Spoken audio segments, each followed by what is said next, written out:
जाळली पाहिजे, जाळली पाहिजे, गीता जाळली पाहिजे, हिंदूंचे धर्मग्रंथ जाळले पाहिजे, अशा प्रकारच्या घोषणा देत ती सभा रात्री 11 वाजच्या दरम्यान संपुष्टात आली। त्यावेळेला महत्त्वाची वर्तमानपत्र हे लोकसत्ता आणि महाराष्ट्र हीच वर्तमानपत्र होती, परंतु त्यांच्या कॉर्नरला लहानशी कुठेतरी छापता अशी एक बातमी आली होती आणि दलित पॅंथरने गीता जाळली, गीतेचं दहन केलं अशा प्रकारची ती बातमी होती। म्हणजे दलित पॅंथरच्या कारकिर्दीत सगळ्यात मोठी अटक ही त्या दिवशी झाली आणि त्यामुळं वातावरण संपूर्ण मुंबईभर पुन्हा एकदा तापलं आणि दलित तरुणांच्यामध्ये एक वेगळ्या प्रकारची उर्मी निर्माण झाली। आम्हाला कोर्ट सांगायचं की गीतेवर हात ठेवून तुम्ही आता शपथ घ्या, तेव्हा आम्ही सांगायचो ही तर गीता आम्ही केव्हाच जाळली आहे, आता त्या गीतेवर हात ठेवण्याचा प्रश्नच येत नाही। पश्चिम महाराष्ट्रात आणि महाराष्ट्राबाहेर दलित पॅंथर वाढत होते, पण त्याचबरोबर अन्य अत्याचारही वाढत होते। हे अन्य अत्याचार मनुस्मृतीनुसार चालू होते आणि ही मनुस्मृती गीतेला प्रमाण मानत होती। राजा ढाले यांनी 9 ऑक्टोबर 1972 रोजी पाटकर कॉलेजमधील रामदास नारनवरे या नरबळी प्रकरणानंतर आम्ही हिंदू धर्मग्रंथ जाळू अशी घोषणा केली होती आणि त्यानंतर झालेल्या 21 ऑक्टोबर रोजी सरफरे व्याख्यानामध्ये त्यांनी या गोष्टीचा पुनरुच्चार केला होता। दलित पॅंथरच्या स्थापनेपासूनच आम्ही गीतेला प्रमाण मानत नाही, आम्ही या हिंदूंच्या धर्मग्रंथाची होळी करू अशी गर्जना पॅंथर करत होते।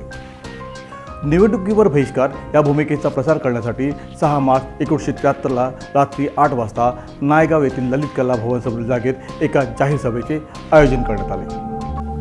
मुंबई महानगरपालिकेची निवडणूक ही मार्च 1973ला जाहीर करण्यात आली। त्यावेळेला वातावरण संपूर्ण भारतामध्ये असं होतं की या निवडणुकामुळेच जातीयता प्रबळ होतात। एखाद्या विभागामध्ये जर उमेदवार उभा करायचा असेल तर त्या विभागामध्ये प्राबल्य कुठल्या जातीचं, कुठल्या पोट जातीचं आहे हे बघून त्याला निवडणुकीमध्ये उमेदवारी दिली जायची। म्हणजेच त्या विभागापुरतं का होईना जातीयता प्रबळ करण्याचं काम ही निवडणूक यंत्रणा करत होती। या निवडणुकीवर बहिष्कार टाकणं ह्याशिवाय दुसरा मार्ग नव्हता आणि म्हणून आम्ही 1973 साली पहिल्या प्रथम आम्ही निवडणुकीवर बहिष्कार टाकण्यासाठी 6 मार्च 1973 या दिवशी मुंबईतील नायगाव विभागात आम्ही ललित कला भवन नावाचा जो परिसर आहे या ठिकाणी एक मोठी सभा घेतली। या सभेमध्ये प्रचंड प्रमाणात तरुण हजर होते, मोठ्या प्रमाणात हजर होते आणि यामध्ये आम्ही निवडणुकीवर बहिष्कार टाकल्यामुळे जातीयता त्याचं प्रमाण कमी कसं होईल किंवा जातीयता प्रबळ कशी होणार नाही याबद्दलची भाषणं केली। या सभेमध्ये मी भाषण केलं, राजा ढालेंनी भाषण केलं, भाई संगारे यांनी भाषण केले आणि ही सभा प्रचंड प्रमाणात त्यामध्ये रिस्पॉन्स मिळाला। त्या ठिकाणी तरुणांनी एकमुखी जाळली पाहिजे, गीता जाळली पाहिजे, हिंदूंचे धर्मग्रंथ जाळले पाहिजे अशा प्रकारच्या घोषणा देत ती सभा रात्री 11 वाजच्या दरम्यान संपुष्टात आली। या जाहीर सभेत राजा ढाले, जय पवार, भाई संगारे यांची भाषणे झाली। सभेत राजा ढाले यांनी जातीप्रथेवर कडाडून हल्ला केला। राजा ढाले यांनी या जातीप्रथेचे मूळ कारण हिंदू धर्मग्रंथ आहेत हे पुन्हा एकदा निक्षून सांगितले आणि आपण आजच हा धर्मग्रंथ जाळणार अशी गर्जना केली। राजा ढालेंच्या या गर्जनेने सभेत आलेल्या तरुणांमध्ये रक्त सळसळले। टिळक ब्रिज मार्गे शिवाजी पार्कवर जाऊन गीतेचे दहन करायचे असे ठरले। आमची ही सभा साधारणतः 11 वाजता संपली आणि त्यानंतर जो काय कार्यक्रम करायचा होता त्याची कल्पना आम्हाला 2-3 लोकांनाच माहिती होती। उदाहरणार्थ राजा ढाले, मी आणि विठ्ठलराव साठे अशा काही प्रमुख लोकांनाच माहिती होतं। तिथे राजा ढाले यांनी जाहीर केलं की आता आपल्याला ज्या ठिकाणी जायचं आहे आपण सगळ्यांनी आमच्या पाठीमागून जायचं आहे आणि मग आम्ही तिथून जो कूच केला तो आम्ही शिवाजी पार्कच्या मैदानाकडे जाण्यासाठी आम्ही कूच केला।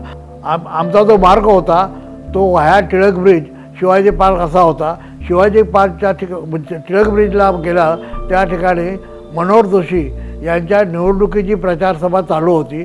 ती प्रचारसभा आणि आमच्या तरुणांचा आवाज याच्यामुळे वातावरण थोडंसं तंग झालं। त्यांच्या घोषणा होत्या त्याचप्रमाणे आमच्या घोषणाला आम्ही प्रत्युत्तर देत होतो. आम्ही शिवसेना मुर्दाबाद, दलित पॅंथर जिंदाबाद, बाबासाहेब आंबेडकरांचे तो धर्मग्रंथ हे जाळलेच पाहिजे अशा प्रकारच्या आमच्या त्या घोषणा होत्या आणि त्या घोषणामुळे संपूर्ण परिसर जळानं सुटला होता.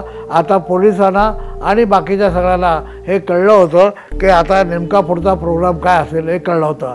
आम्ही तशाच अवस्थेमध्ये घोषणाबाजी करत प्रचंड प्रमाणामध्ये जवळजवळ 500 ते 600 तरुण घेऊन आम्ही शिवाजी पार्क गाठलं. शिवाजी पार्क गाठल्यावर त्या ठिकाणी तिथे गेला. मी आधी सुरुवातीला आज आपण या ठिकाणी कशासाठी आलो आहोत ह्याची आपल्याला कल्पना आहे का असं विचारतात. सगळ्या तरुणांनी एकमुखी निर्णय दिला, होय आम्हाला माहिती आहे आज या ठिकाणी आपल्यावर अन्याय करणारे धर्मग्रंथ त्यांची होळी करायची आहे, गीता जाळायची आहे अशा प्रकारच्या घोषणा दिल्या. त्या घोषणा दिल्यानंतर राजा ढाले यांनी एक लहानसं भाषण सुरू केलं. त्यानंतर आता गीता दहनाचा कार्यक्रम हा पोलिसांना सगळ्यांना कळला होता, सगळे अटेन्शनमध्ये होते. तेवढ्यात विठ्ठलराव साठे याने आपल्या खिशातून काडीची पेटी काढली. राजा ढाले यांनी एक लहानशी पुस्तिका त्या आपल्या खिशातून काढली आणि त्या विठ्ठलराव साठेंच्या त्या मॅच बॉक्स घेऊन ती लहानशी पुस्तिका म्हणजे ती गीता होती. गीतेचा छोटासा अवतार होता. ही गीता आम्ही त्या दिवशी जाळली. गीता दहनाचा हा कार्यक्रम जेमते 2-3 मिनटाचा होता. त्या 2-3 मिनटामध्ये वातावरण एवढं तंग झालं की पोलिसांनी आमच्यावर झडप मारायला सुरुवात केली. आमच्या हातातली गीता अर्धवट जळलेली गीता ती त्यांनी ताब्यात घेतली आणि मुलांच्यामध्ये तरुणांच्यामध्ये इतका उत्साह होता की त्यांनी तर संपूर्ण शिवाजी पार्क दडाणून सोडला होता. आता मुर्दाबाद जिंदाबाद यापेक्षा आता सगळ्यात महत्त्वाचं हे गीता दहन हे लक्ष होतं आणि म्हणून गीता ही जाळलीच पाहिजे, गीता जाळलीच पाहिजे अशा प्रकारच्या घोषणा झाल्या. त्यावेळेला पोलिसांनी पुन्हा मग आम्हा सगळ्यांना अटक करण्यासाठी त्यांनी गाड्या लावल्या.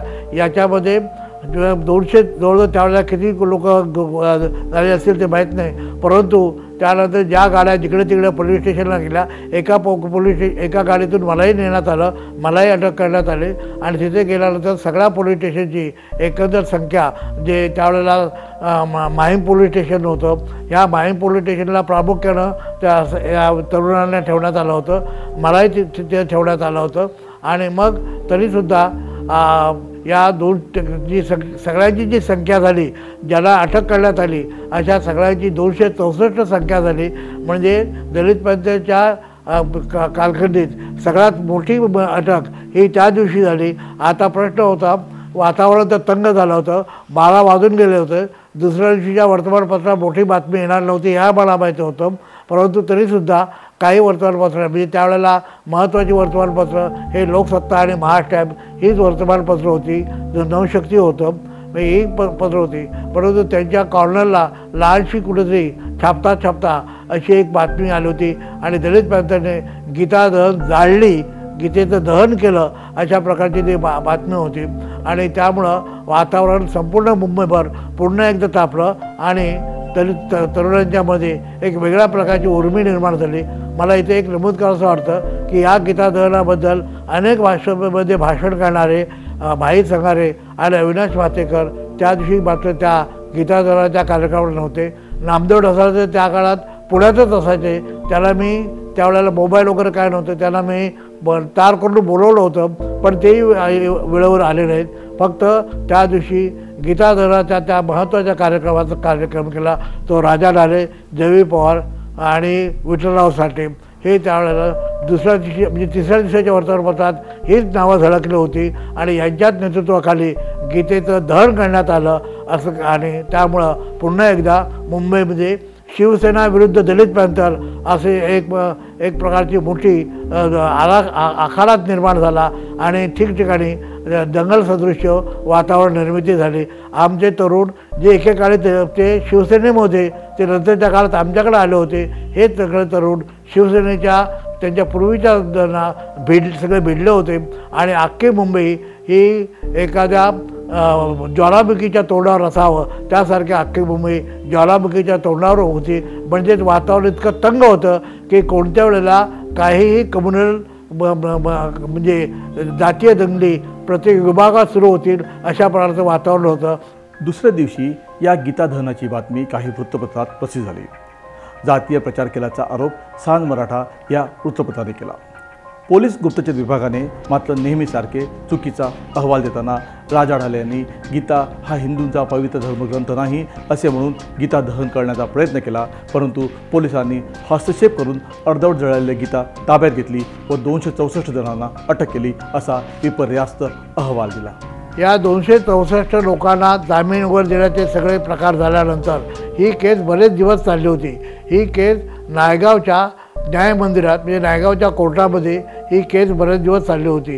यावेळेला 264 लोकांना खरं तर जागा पुरतपड नव्हती, ते उभे राहू शकत नव्हते आणि त्यावेळेला जेव्हा आम्हाला कोर्ट सांगायचं की गीतेवर हात ठेवून तुम्ही आता शपथ घ्या, तेव्हा आम्ही सांगायचो ही तर गीता आम्ही केव्हाच जाळली आहे, आता त्या गीतेवर हात ठेवण्याचा प्रश्नच येत नाही। त्यावेळेला काळे नावाचे ते कोर्ट होतं, हे कोर्ट बिस्किलला हसलं, परंतु आम्ही तरी देखील काही झालं तरी आम्ही खरं बोलू, आम्ही गीतेवर हात ठेवून बोलणार नाही अशा प्रकारची आम्ही त्याही काळात भूमिका घेतली होती। कोर्टाचं कामकाज मात्र चालू राहत होतं।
या भागात इतकंच।